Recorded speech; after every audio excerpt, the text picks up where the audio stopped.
आज तक रेडियो सुनता है सारा जहां।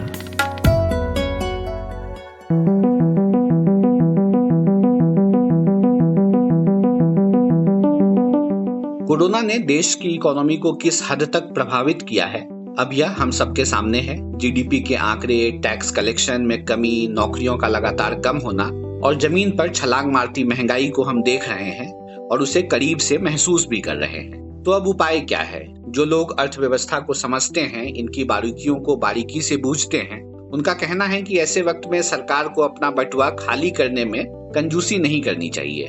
सरकार को जमकर खर्च करना चाहिए ताकि मार्केट में मनी फ्लो बढ़े, लोगों के हाथ में पैसा आए, वो खर्च करें और अर्थव्यवस्था थोड़ा खुलकर सांस ले सके। लेकिन क्या सरकार ऐसा कर रही है? आंकड़े क्या कहते हैं? खर्च बढ़ने का क्या और कैसे लाभ मिलता है? और पस्त पड़ी देश की जीडीपी दुनिया के बाकी देशों के मुकाबले कितनी तेजी से रिकवर हो रही है? आज पॉडकास्ट में बात होगी इकोनॉमी में एक्सपेंडिचर और रिवाइव वाले पहलू पर। नमस्कार, मैं हूं ऋतुराज और मेरे साथ हैं अंशुमान तिवारी, जो आर्थिक मामलों को न सिर्फ बारीकी से समझते हैं बल्कि बहुत आसान भाषा में समझाते भी हैं, और आप इंडिया टुडे हिंदी पत्रिका के एडिटर भी हैं। Welcome sir.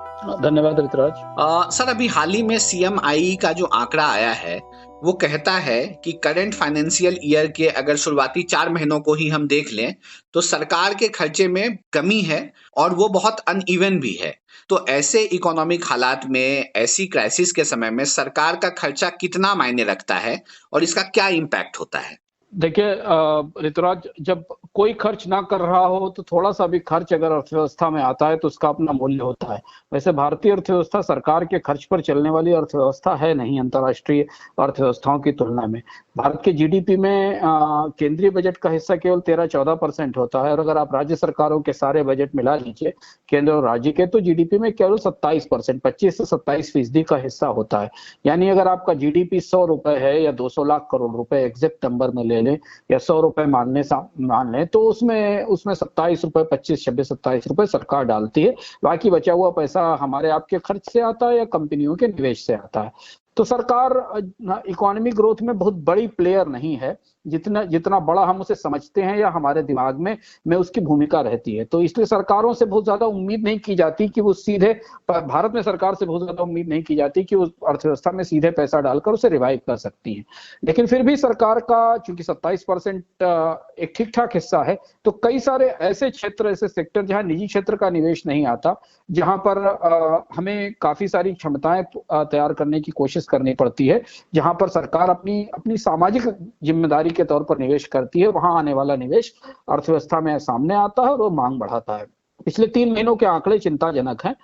CMI ने जिस बात की तरफ संकेत किया उसे और अगर हम गहराई से समझने की कोशिश करें तो आंकड़े हमें बताते हैं कि पिछले 3 महीनों में सरकार में केंद्र और राज्य दोनों सरकारों के खर्च में कमी आई है। इसकी 2 बड़ी वजह हैं। एक तो इनके राजस्व बुरी तरह टूटे हुए हैं। केंद्र सरकार ने तो पहले ही 4 महीनों में अपने राजकोषीय घाटे का जितना लक्ष्य था उसका 100% हिस्सा पार कर लिया।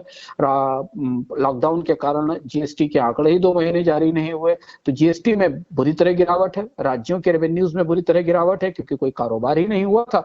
और दूसरी चीज यह है कि राज्य सरकारों को चूंकि राज्य सरकारें कोविड से लड़ने में व्यस्त थी, तो बहुत सारी ऐसी परियोजनाएं जहां थोड़ा बहुत काम किया जा सकता था उनकी तरफ फोकस भी नहीं किया जा सका। तो इसलिए जो पैसा, जो पूंजी उनमें जानी चाहिए थी, और सामान्य रूप से वित्त वर्ष के पहले 3 महीनों में जो निर्माण के काम, जो निवेश के काम होते थे, वो भी रुक गए हैं। और इसलिए हमें इस मंदी में राज्य सरकार में सरकारी खर्च में भी कमी दिखाई दे रही है, जिसने पहली तिमाही में भारत में की आर्थिक विकास दर को 0 से 24% नीचे तक धकेलने में भूमिका निभाई है। कुल मिलाकर हालत क्या है सरकारी खर्चे की? सरकारी खर्चे की हालत यह है कि अगर आप आंकड़े देखें तो साल की पहली तिमाही में राज्य सरकारों का कैपिटल एक्सपेंडिचर करीब 43.5% गिरा है, 43.5%, जो अप्रत्याशित है। और अगर आप इसे कैपिटल एक्सपेंडिचर की बात मैं इसलिए कर रहा हूं कि कैपिटल एक्सपेंडिचर ही वो एक्सपेंडिचर है जिससे सड़कें बनती हैं, जिससे पुल बनते हैं, जिससे इंफ्रास्ट्रक्चर बनता है, जिससे सीमेंट, लोहे की मांग दिखाई देती है, रोजगारों की मांग दिखाई देती है। वही सबसे महत्वपूर्ण प्रोडक्टिव एक्सपेंडिचर है, और उसी को हम इकोनॉमिक मल्टीप्लायर कहते हैं। हम ये मानते हैं कि वही मल्टीप्लाई होता है, जब आप सीमेंट खरीदेंगे तो सीमेंट बनेगी और उससे रोजगार मिलेंगे। तो जो मल्टीप्लायर एक्सपेंडिचर होता है वो कैपिटल एक्सपेंडिचर होता है, जिसमें इस तिमाही में राज्यों के कैपिटल एक्सपेंडिचर में 43% की गिरावट आई है। केंद्र सरकार का कैपिटल एक्सपेंडिचर तो बुरी तरह टूटा हुआ है और राज्य सरकारों के कैपिटल एक्सपेंडिचर में लगातार 5वीं तिमाही है जब गिरावट आ रही है। ये इस बात का संकेत है कि अर्थव्यवस्था में पूरी मंदी के बाद राज्यों के, जैसा आपने कहा कि राज्यों को अपने, सरकारों को अपने बटुए ढीले करने चाहिए। सरकारों के बटुए में छेद हो चुके हैं, उनमें पैसा ही नहीं बचा हुआ है, तो वो निकालेंगे उसमें से कहां से? और इसलिए जो भी थोड़ी बहुत पूंजी या थोड़ा बहुत खर्च उनके हाथ में है, वो वस्तुतः कर्ज है, जो कर्ज लिया गया है बैंकों से, और जिसके जरिए वो व्यवस्थाओं को चलाए रखने की कोशिश कर रहे हैं। और इसलिए हमें वो उत्पादक निवेश नहीं दिखाई दिया है जिसकी हमें जरूरत थी। जीडीपी के आंकड़े भी इस बात की ताकीद करते हैं कि केवल एक ही क्षेत्र है सरकारी खर्च जहां पर पॉजिटिव चीजें दिखाई देती हैं, बाकी जगह तो बुरी तरह गिरा हुआ है। पर अगर आप अर्थव्यवस्था की जरूरतों के हिसाब से देखें तो सरकार के खर्च में कमी आई है, और पिछले साल की तुलना में तो काफी कमी आई है। और ये जो पूरी कमी आई है, इस कमी की वजह क्या रही है? इस कमी की सबसे बड़ी वजह यह है कि सरकारों के रेवेन्यू बुरी तरह टूटे हुए हैं। केंद्र सरकार का रेवेन्यू किस तरह से टूटा है हम देख रहे हैं। हमारी स्थिति यह है कि केंद्र सरकार राज्यों को जीएसटी की क्षतिपूर्ति का पैसा भी नहीं दे पा रही है। केंद्र सरकार के जीएसटी रेवेन्यू में और डायरेक्ट टैक्स रेवेन्यू 5 साल के न्यूनतम स्तर पर है। राज्य सरकारों का जो रेवेन्यू है उसमें रिसीट्स में करीब 18% की गिरावट आई है। पहले क्वार्टर में 18% की ईयर ऑन ईयर गिरावट आई है, और इसीलिए उनकी स्पेंडिंग में केवल 3% की बढ़ोतरी दिखाई देती है, जो कि बहुत नॉमिनल रेवेन्यू स्पेंडिंग की बढ़ोतरी, यानी तनख्वाहें बांटने में या अस्पतालों को पैसा देने में या कोविड से लड़ने के जरूरी इंतजाम करने में। क्योंकि केंद्र सरकार से ज्यादा महत्वपूर्ण खर्च अर्थव्यवस्था में राज्य सरकारों का होता है। राज्य सरकारें सबसे बड़े पैमाने पर निवेश करती हैं, जिससे जमीन पर डिमांड आती है। खासतौर पर अगर आप ये देखें कि करीब करीब जो 14 हमारे बड़े स्टेट हैं, भारत के 14-15 बड़े स्टेट हैं, वो इंडिया में डिमांड, उनके खर्च से सबसे ज्यादा डिमांड आती है। वहां पर बड़ी समस्या यह है कि केंद्र से राज्यों को पैसा नहीं मिला है जीएसटी का, और वो उस पैसा न मिलने का सीधा असर हमें और खर्च पर और निवेश में कमी के तौर पर दिखाई दे रहा है। और अब जबकि विवाद इस स्तर पर पहुंच गया है कि केंद्र सरकार ने हाथ खड़े कर दिए हैं और कहा है कि राज्य सरकारों को अपने राजस्व के लिए कर्ज लेना चाहिए, तो अब राज्य सरकारें जब कर्ज लेने जाएंगी, जो कमाई उनकी थी राजस्व उसकी जगह कर्ज लेने जाएंगी, तो उन्हें यह भी सोचना पड़ेगा कि उस कर्ज का ब्याज भी उन्हें भुगतान करना पड़ेगा। इसलिए ये जो दुष्चक्र है, जो कोविड की मंदी से शुरू हुआ था, राजकोषीय घाटे तक गया, राजस्व गिरने तक गया और अब कर्ज की तरफ ले जा रहा है, उसके बीच में आकर सरकारों का जो उत्पादक खर्च है वो बुरी तरह पिस गया है, और ये असर आने वाली कम से कम 2-3 तिमाही तक बने रहने का खतरा भी है। अंशुमान सर, यहाँ रुकेंगे एक छोटे से ब्रेक के लिए। जब ब्रेक के बाद लौटेंगे तो हम बात करेंगे कि सरकारी खर्च ऐसे समय में कितना मायने रखता है, और भारत जो है वो बाकी देशों के मुकाबले किस तरीके से अपनी गिरी हुई जीडीपी को लेकर रिकवर कर रहा है। सुबह सुबह ऐसा लगता है कि सबकी गाड़ी छूट रही है, लेकिन न्यूज भी तो मिस हो रही है।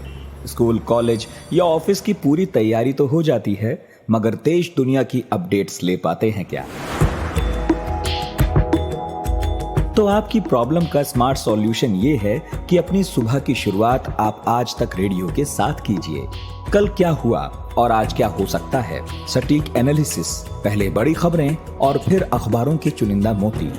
ये है सुबह का खबरनामा, आज का दिन, मेरे यानी नितिन ठाकुर के साथ। ब्रेक के बाद आपका स्वागत है। हमारे साथ अंशुमान तिवारी हैं और हम सरकार के खर्चों पर इस पॉडकास्ट में बात कर रहे हैं। सर, ब्रेक से पहले आपने बहुत सारी चीजें बताई। एक बहुत ही आसान भाषा में समझना चाहेंगे कि हम जिस तरह के हालात से गुजर रहे हैं, पेंडेमिक से गुजर रहे हैं, अर्थव्यवस्था टूटी हुई है, ऐसे समय में सरकार का खर्च कितना मायने रखता है और किस किस तरीके से मदद करता है, अगर एक मोटा मोटी आइडिया लगाना चाहें सिर्फ तो।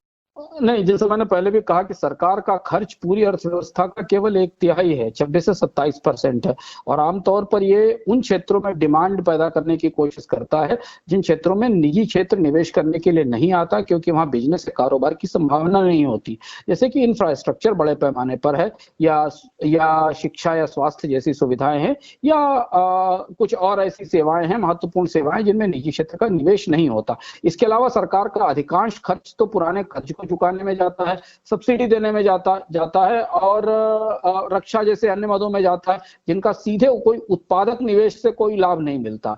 तो अभी जो परिस्थिति है उसमें सरकार के पास जितने बजट उपलब्ध हैं, चाहे वो केंद्र सरकारें हों या केंद्र सरकार हो या राज्य सरकारें हों, वो उसका एक अधिकांश हिस्सा उन्हें अपने पुराने कर्ज की भरपाई में चुकाना पड़ रहा है।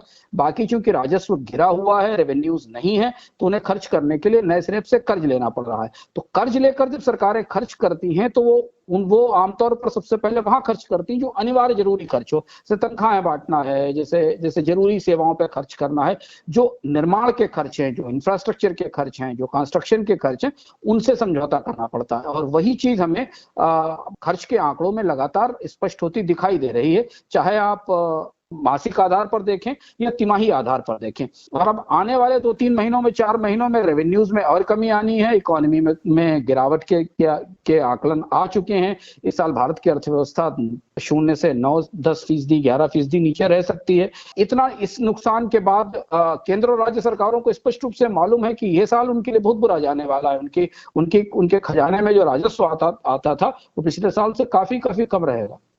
अभी कुछ आंकड़े आए थे, किस तरीके से हमारी इकोनॉमी रिकवर कर रही है वो जीडीपी के 24% गिरने के बाद, तो हम बाकी देशों के मुकाबले कैसा रिकवर कर रहे हैं? बाकी देशों के मुकाबले भारत की रिकवरी की रफ्तार धीमी है और स्लो है, ये हमको सारे लोग मान रहे हैं। इसकी वजह ये है कि चूंकि इकोनॉमी में रिकवरी के लिए जितने निवेश की जरूरत होती है वो निजी क्षेत्र से आए या सरकारी क्षेत्र से आए। जैसा हम बता चुके हैं कि फ्रांस, यूरोप या अमेरिका की अर्थव्यवस्थाएं बड़े पैमाने पर संकट के समय सरकारों के पर निर्भर हो जाती हैं और सरकारें बड़े पैमाने पर निवेश भी करती है। जैसे फ्रांस की जो सरकार का निवेश है वो बजट का करीब 50%, 40 से 50% है। अमेरिकन सरकार पेचेक प्रोटेक्शन देती है, कर्मचारियों को पैसे दे रही है। बड़े पैमाने पर कंपनियां बैंक्रप्सी फाइल कर रही हैं और उनके कर्ज माफ हो रहे हैं।